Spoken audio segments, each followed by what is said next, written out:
no way the Leafs think that their effort over the last few games has been good enough. Like, they gotta take accountability. Accountability, Steve? Really? You want to talk about that? Yeah, I do, but you got something on your mind. What's up? Dude, you gotta take responsibility for losses like this. What are you talking about? Oh, you dangle jinxed them to hell, dude. There is no way I dangle jinxed them. Really? You didn't say that the Leafs could leapfrog the Bruins with a win. You didn't start talking about how many points back in the playoffs the Toronto Maple Leafs are. I think you're getting a little out of hand because your favorite goalie ever is the starter again. Since when did Felix Potvin get the starting job back? And no, I am not getting out of hand. Not getting out of hand? Last video you killed a monkey. The monkey was fake. Yeah, this time it was fake. How about the next 2-game win streak? Showtime. Pity point.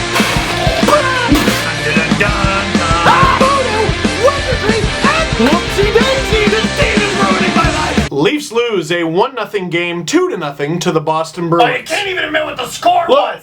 I am talking! It's my time now, you're done! Boy, that was painful. First period, the Leafs get outshot to all hell and just murdered in the face-off dot. The Leafs face-offs improved throughout the night, but wow, did that shot counter not! And alright, it was the second game in a back-to-back, and alright, there was travel involved, and alright, all these excuses last time, but they looked pretty good against the Rangers the last time they were in this situation. Maybe it's just accumulating and they're getting tired as a result, or maybe they're getting away from a good game. This is the torture of being a Leafs fan! October, they played great, or at least way better than I'm used to seeing the Leafs play, and they couldn't get anything in terms of goaltending. Now James Reimer is standing on his brain, and the team is getting outshot almost every night. And here's a good one. The Leafs have scored 2 goals or less in 12 of 21 games this season. Maybe it's that they knew they had bad goaltending and that they had to play a little better, and now that they have some great goaltending, Optimus Rhyme, Don Cherry called him the best goalie in the NHL right now, and he might not be far off,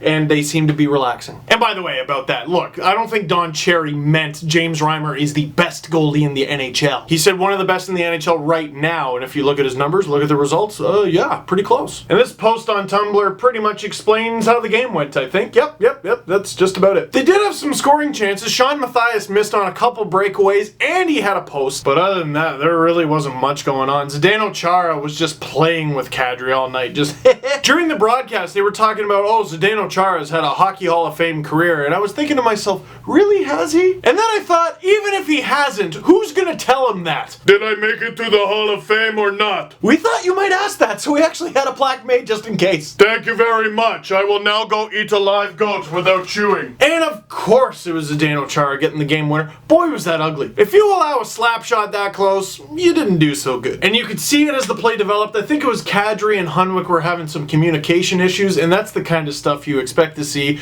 when your team's tired. And oh, the empty netter. Oh, the empty netter. It had to be Brad Marchand, huh? It had to be. When people look at a player and they go, oh, that guy's a piece of garbage, the first thing I think of is, well, how do I see them interact with fans? And I don't know a lot of Brad Marchand stories, maybe you have some, but all the stuff I've seen, he's pretty good with fans, so we must not be that bad, right? But on the ice, he is a human dumpster with that knee on Komarov, and then he goes at JVR like, really, he was gonna fill JVR. Oh, JVR turtled. No, I don't know if you were paying attention, but as is often the case when Brad Marchand does something all pesky, the missing link was on the ice with him. And oh, Char looks good. He's tough. He's strong. That shot's not slowing down. But I tell you what, he's getting pretty close to 40. And one day the missing link's not going to be there for protection. And pretty much the rest of the league is waiting for the day. Am I a little bitter because nothing happened when he threw that water bottle in the ice before overtime in Game 7? Yeah, a little bit! And you know what else this game contained? Luckily, not very much. That just hurts my brain. The TD Garden goal horn. It's not like any other goal horn in the NHL. It's not overly loud, it's not overly exciting, it's not overly obnoxious, but it lingers. And it haunts me! We need to cut it off here. We need to cut it up. My therapist said when Game 7 comes out.